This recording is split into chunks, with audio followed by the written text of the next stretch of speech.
Selamun Aleyküm, aziz dinleyiciler.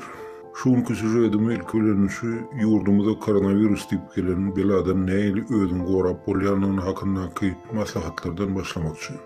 Şu an dünyada keyin informasiya veriliyor bu kesel hakta yönü kıynansağım. Bu belanın sınırı ne edip başlıkmalığı hakta hiç ile anıt cevabı yoğun tebem. Şu sebeple men özüm mezik olmasam yönü öz başımdan geçen tecrübem hakta siz bilen paylaşmakçıyım. Sebebim özümüm keserlerim vaktim 2-3 ayımın oğul Amerika'da da berde hiç kimin tek bilen yoktu bu keserlerin ne edip görüşmeliğini. Doğrusuna aytsak şu adam doğulur bilyen zatlar yok. Esası anıkların bu aydılmalı zatlar birincilik bilen bu virüs immuniteti goğuşak olan adamlara yokuşa. Sebebi goğuşak organizm luboy virüsü de karşı durup bilen yok.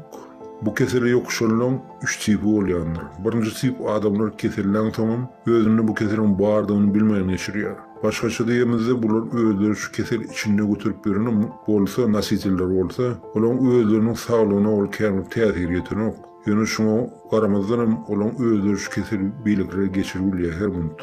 İkinci tip adamlar bu kesel özlerini yokuşta da bunu prastoy grip hükmünden geçiriyorlar. Öykününe ve bağırına kendi tesir değilmeyen ve immün sistemati bekrak olan yani onu da hatta prastoy gripin alamatı var olsa da bu adamlar onu da seresap olmalı. Sebebi koğuşak organizmi bolan adamlar her vakit bu virüsü öykünü tesir edebiliyor. Hani ama keserliğin organizmim hem işi görüşü otursa o da koğuşa vuruyor da. Yani üçüncü tip adamlar. Bu da esasen 50-60 yaşlarından geçenler in eciz ve in ağır olan tipi değişti. Şöyle adamlar. Yine şolara bu virüs sırada aşka adamının dağlarını hem esasen öykünlerine hücum edip başlayan. Eğer bu virüs adamın öykününe deyip giynap başlasa ondan bundan kurtulma başlığı yok. Sebebi bu keser gata agresivini ve şart hücum edip vuruyor. İnkubasyonlu periyodu o köpeçekte de hep tevriliyor. Yani öykünün 40% uğrağın eğilen virüs eyyem kenur eğirtmeyen. Dutora da kurtulurum olmayan İval değilen aparatlarım şu iskusnu ventilasyon löktiyen, olarım kendi tesir değen eller. Şu sebeple ben sizlerin öz tecrübemden çıkaran maslahatlarını beretim geliyor. Sebebim özüm bu virüsü öğümde 40 gradus temperatürüyle geçirdim. Esası şu ağır halimin birinci 3 gün devam et. İnne orta aytmak şu burada adım var. İlk ölen ne elder barnımda alıp çıkarmıyor. Birincilik bilen yankay düşünmeyel esası ağır yağdayı öykünümde deyip başlandı. Şu sebeple ilkinci edilmeli zat hem işi öykünümün yağdayını bağlamaktan avarat. Onun en uğra ansatlarının usulü var. O usulüm neydi? Deminizi doğru içinde çekip alayanız bir 10 sekund içinde saklayacak olun. Eğer şunu deminizi saklayıp bilmeyen usulü yüze çıkıp başlasa, dem almağından kıyınlaşsa demek virüs sizin öykünümde geçip başlattır. Yani onu da acıraman, onun ömrü tesiri var, onun ömrü usulü var. Eğer başta olsa, ben özüm neyle usulüden şunu oturanımı siz bilen hazır şunu aytmakçı. Şolarda şu keselerin vaktim, onu biraz öğrenim. Bana bir internette bir Japonya olan aliminin makalası gözüme düştü. O alim özmeyeceğim olmasa, yani bu metodiki onları ben halk arasında ulanıp veren bulansam, benim şunu ulanmağa makul oldum. O usulü tankit edilen doktorlar keyin oldu, yani onu da ay ölümden tıynaşıp bir öğrenip şunu ulandım. Sonra da şu usulün benim köp tanışlarıma ulanma olayım, şu olanın başka taraftan hiç hilde yançılığı olmansam benim size şu sizin dikkatinize çıkarmağa makul oldum. Şol alimin adını aytsam, o Japonya'nın Okinawa adasında yerleşen Fizik İnstitüsü'nün profesörü Tsumoru Shintaki deyerler. Teyze koronavirüs pandemiyasının arasında Japonya'nın fizik profesörü Tsumoru Shintaki yokarki demarş yollarının dezinfeksiya etmenin öz oluşlu usulünü teklif etti. O da şu alkolün buğulen. Hakikat şu COVID-19 ile genetik materyaldı. Şu virüs blok membranası kapsit ile goğralıyor ve lipid membranasının goşuatla ulen örtülüyor. Suda erek bilmeyor. Yönü şunun için antiseptikten bir böyle olan alkogolla şolun katları peseliyor. Geçirilen gözlüler şu etanol yani spirit muhtar olan su erginin A grip virüsünün bir minutta takminen 30 götürüm öldürüyen onu görkezdi. Yani şu sebeple benim öykünümde uğranmış kesel men or arası maskanı arası spirde yatırdım yani. Alkogoller, aram del sebebi son bilini ve 60 gradus pes olsa onu tesir edemeyene yani. Eğer öykünüme çık olsun. Şonu ezdim, şu maskanı spirdin içinde.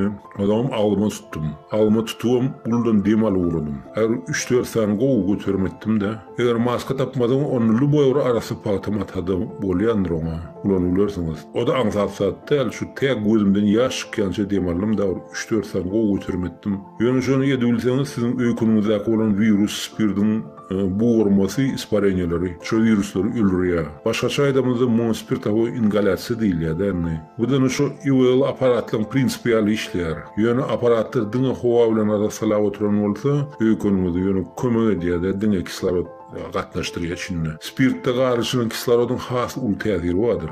Sebebi işimiz yani arasında spirtin içinde bir mikrobum yaşap bilenlerdir. Yani şu yerde size bir esası olan yanlışlık adetim bileyim. Kâvr adamlar bu virüsü arayışıp ülrüp bolya değilin esası yanlışlık odur. Bu halatta içinde alkogol salsanız edil içinde içip onunla sizin organizmin immün sisteminde has vetir oluşuyandır. Şunu bilip koyun. Sebebi şu içinizdeki olan peydal mikropları bilendir. Birincilik bilen. Şu virüse karşı göreçiyen mikroplar. Şu sebeple hiç alkogol içmek bolyan değildir. Şunu bir katta saklan.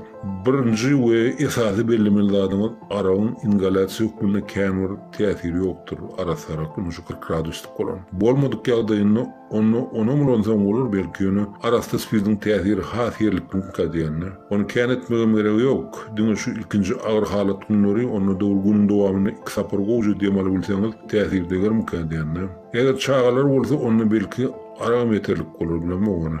Bu çünkü arasta spirdiniz ehli maşgala ağlarlarında artı ulan yettiyanlar. Şunun için yeşiklap satın alman gereği yok onun. Onun üstüne de abışını gripe karşı edilen hareketler hem yerlikli olur mu kadiyan. O da antibiyotik diyen şu hem abizbolu dermanlar eğer ağır geçiyen oldu. Olara mulanmak gerek. İlk başta şu antibiyotiklerin kömüğü yok deyip çıkardılar. Onun yönü sanki malumatlara göre o da yanlış teklif.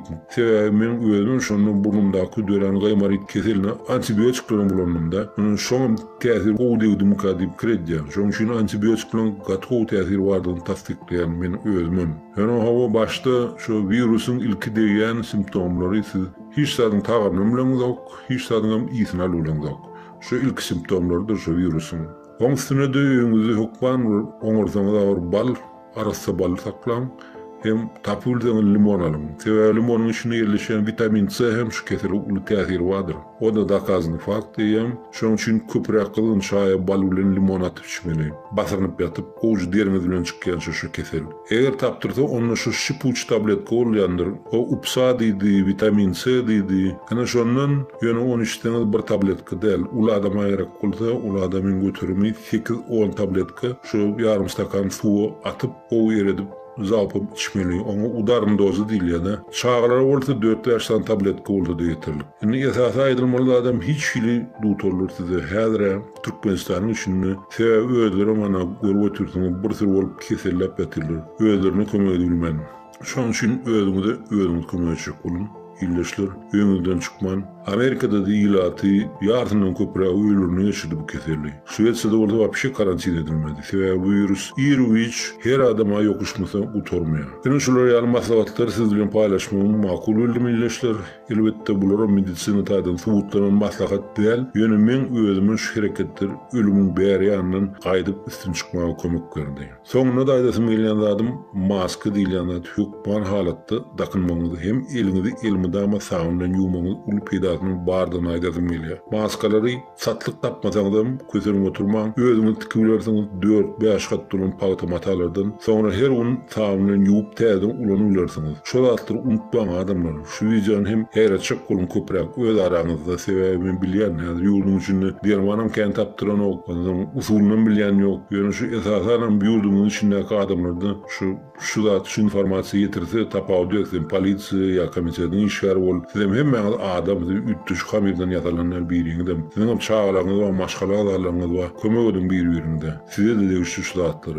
Şu haiştimam. Eğer öz halkınızda nevsiniz arayan olsa, onunla yayranın şu vicdanı. Ben verdiğimin yürüyütü politikatadan hiç kimin ağlanmağım, bahane olmasın deyip, sizden başka edip bilecek kömüğünüz olmasa in olmanla şu maslahatları paylaşıp bilirsiniz. Öz halkınızda ulu peyda getirirsiniz diye umid edeceğim. Sebebi bu kesel adam saylayan nedir? Ertesi sizin hem yakınlarınıza yetişikliği gözemeyelim olup durur. Şunun için amansa oturun, ediz vatandaşlar.